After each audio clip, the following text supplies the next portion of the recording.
हम sir BJP से हैं, भारतीय जनता पार्टी का सभासद मेरी पत्नी है।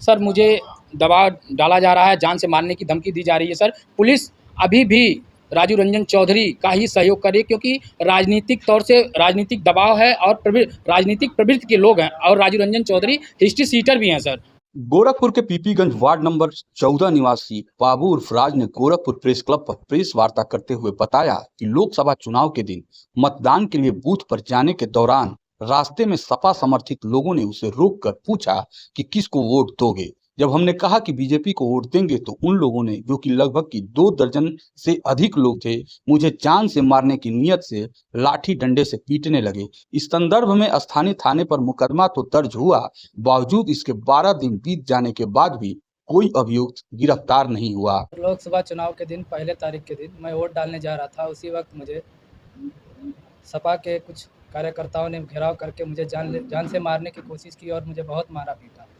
इसी बात है, मुझे इंसाफ चाहिए, न्याय चाहिए। न्यायपालिका से मैं मांग करता हूँ।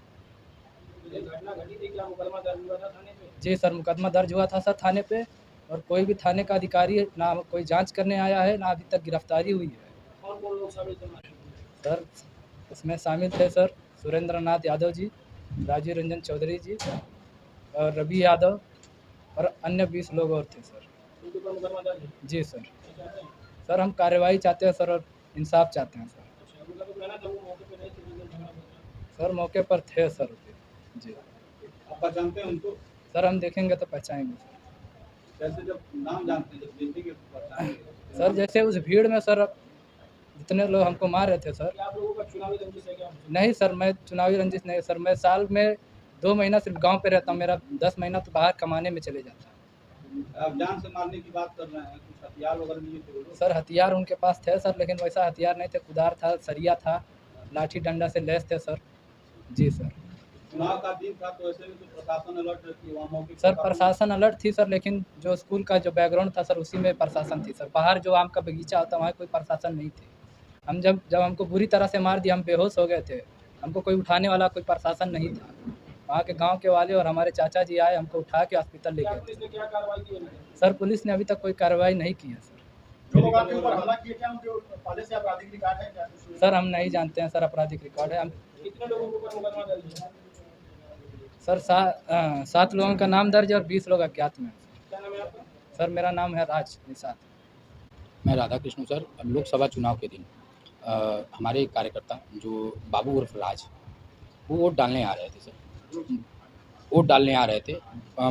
बूथ पहले पहुंचने के पहले सपा के कुछ आपराधिक तत्व के लोग उनको ऑबलाइज करने लगे कि सपा को वोट दो वरना यहाँ से भग जाओ। तो उन्होंने भगवा रंग का गमछा देखा, उसके बाद से इनको मारने पीटने लगे।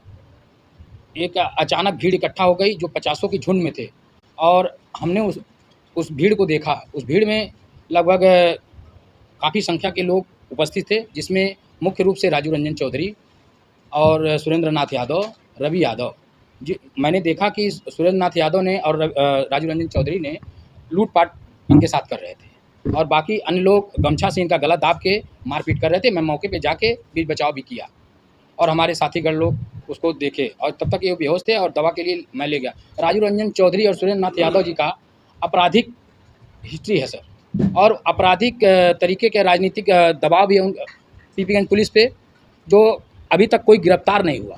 पीपीगंज पुलिस पूरी साथ दे रही है राजू रंजन चौधरी जी का, और गंगा सिंह सैथवार मल समाज के अध्यक्ष हैं। उन्होंने कल सर हम पे पूरा दबाव पड़ रहा सर, जान से मारने की कोशिश की जा रही है हम पे। हम निषाद समाज से आते हैं सर। हम सर बीजेपी से हैं, भारतीय जनता पार्टी का सभासद मेरी पत्नी है। सर मुझे दबाव डाला जा रहा है, जान से मारने की धमकी दी जा रही है। सर पुलिस अभी भी राजू रंजन चौधरी का ही सहयोग करे, क्योंकि राजनीतिक तौर से राजनीतिक दबाव है और राजनीतिक प्रवृत्ति के लोग हैं, और राजू रंजन चौधरी हिस्ट्री सीटर भी हैं सर। और 2016 सर बीजेपी के नेता जो विधायक जी हैं वो हमारा न्याय सुनने के लिए, इंसाफ के लिए लड़ाई लड़ रहे हैं, लेकिन उनको भी लोग बदनाम कर रहे हैं कि फतेह बहादुर सिंह मुकदमा लिखवा रहे हैं, तमाम सारी चीज़ों का मुद्दा उठा रहे हैं सर, जो कि ये मिथ्या है सर। हम सर चाहते हैं सारे लोगों का गिरफ्तार हो, और हमें न्याय मिले। हम माफिया है क्या? जी, राजू रंजन चौधरी हिस्ट्री सीटर हैं सर, और सन 2016 के मुकदमे में 16/16 का 302 का वो मुलजिम भी हैं सर, और लगभग 2008 में भी वो कई थानों में मुलजिम हैं। देवरिया में हिस्ट्री सीटर हैं सर, पीपीगंज थाने में कई आपराधिक मामले दर्ज हैं। सर, मैं अपनी सरकार में सुरक्षित महसूस कब करूंगा जब वो खुद लोकल राजनीतिक दबाव के कारण पीपीगंज थाने को पूरा कवरिंग कर चुके हैं सर, और पीपीगंज थाना पूरा सपोर्ट कर रहा है उनका, क्योंकि उनकी राजनीतिक पारिवारिक इतिहास है सर, आपराधिक इतिहास है उनका सर। सर, मैं बीजेपी से हूं सर, इस और मेरे ही विधायक के ऊपर आरोप लगाया जा रहा है कि आप मुकदमा लिखवा रहे हैं, आप ये कर रहे हैं, तो हमें न्याय कैसे मिलेगी सर? क्योंकि वो हिस्ट्री सीटर हैं सर, मुझे जान मारने की धमकी, मुझे जान की खतरा है सर। मैं निषाद समाज का सर नेता हूँ सर, और हम भी लोग पिछड़ी जाति से आते हैं सर। सर, पुलिस जांच का उन्हीं का साथ दे रही है सर। अभी तक 10-12 दिन हो गए सर, अभी तक कोई नामजद अभियुक्त गिरफ्तार नहीं हुआ सर। लूटपाट क्या हुआ है? सर, लूटपाट में सर 500 रुपये और चेन इनकी लूट की गई है बाबू की जी, जिसमें सर मैं चाहता हूं कि आप लोगों के माध्यम से बयान नोट हो। हमने एफिडेविट के माध्यम से बयान भी भिजवाया सर थाने पे, और चैन कितने ग्राम का था? लगभग सर 1 तोले का था।